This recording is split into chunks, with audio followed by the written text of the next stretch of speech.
Hello friends, Umiya ફૂડમાં તમારું સ્વાગત છે।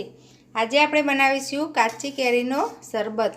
તો એ માટે મેં અહીંયા 300 ગ્રામ જેટલી આ કેરી લીધી છે। એને આપણે સોલી અને કટ કરી લઈશું। આ રીતે એની સાલ ઉતારી પછી કટ કરી લઈશું।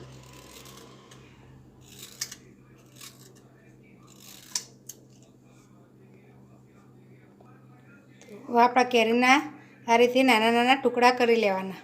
હવે આપણે એક આ મિક્સર જાર લઈ ને ટુકડા એમાં એડ કરી દઈશું અને એમાં થોડા આપણે પુદીનાના પાન એડ કરીશું। તો મેં મોટી 2 થી 3 ચમચી જેટલા પુદીનાના પાન લીધા છે અને એમાં આપણે 1 ચમચી જેટલા લીલા દાણા નાખીશું। હવે આને આપણે ક્રશ કરી લઈશું।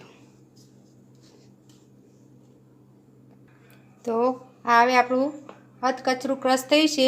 એમાં આપણે અડધો કપ જેટલી એટલે એક નાની વાટકી જેટલી ખાંડ નાખીશું અને એને આપણે ફરી પાછું ક્રશ કરી લઈશું। સરસ હવે પેસ્ટ બનાવી લઈશું। તો આપણી આ સરસ પેસ્ટ તૈયાર છે। હવે એને આપણે ગાળી લઈશું। તો મેં અહીંયા એક બાઉલ લીધો છે, એના ઉપર આ રીતની એક જાળી મૂકી દઈશું। એમાં આપણે આ પેસ્ટ લઈને ગાળી દઈશું એટલે એમાં કંઈક કેરીનો ટુકડો કે એવું કંઈ રહી ગયું હોય તો એ નીકળી જાય અને આપણી સ્મૂથ પેસ્ટ તૈયાર થઈ જાય। તો આ રીતે આપણે ગાળી લઈશું। તો આપણી આ પેસ્ટ સરસ ગળાઈ ગઈ છે। હવે આને આપણે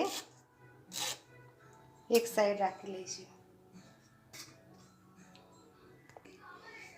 હવે આ પેસ્ટની આપણે એક આ રીતની કાચની બરણીમાં ભરી અને આને 2 થી 3 મહિના સુધી તમે ફ્રીઝરમાં સ્ટોર કરી શકો છો।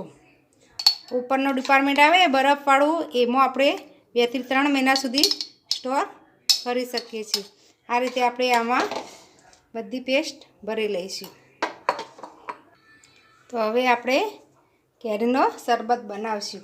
તો એ માટે મેં આ 2 ગ્લાસ લીધા છે, એમાં આપણે 2 ચમચી જેટલો આ પલ્પ એડ કરીશું।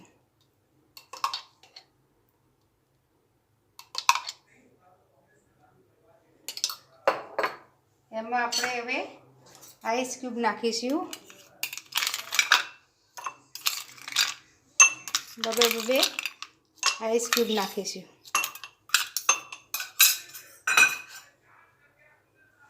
એમાં હવે આપણે શેકેલા જીરાનો પાવડર એડ કરીશું। આ શેકેલું જીરું અને કાળા મરી બેનો મિક્સ પાવડર છે।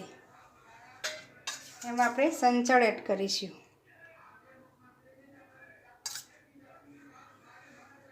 અને 1 ચપટી જેટલું મીઠું નાખીશું। હવે એમાં આપણે પાણી એડ કરીશું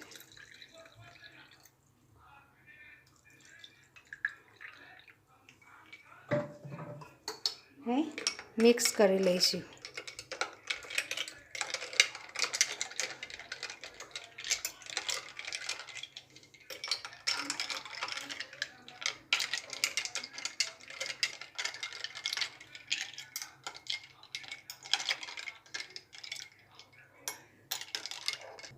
તો હવે એમાં આપણે 2 પુદીનાના પાનથી ડેકોરેટ કરીશું। તો તૈયાર છે આપણો કેરીનો શરબત। જો તમને અમારી રેસીપી ગમી હોય તો મારા વિડીયોને લાઈક, શેર અને મારી ચેનલને સબસ્ક્રાઈબ જરૂર કરશો।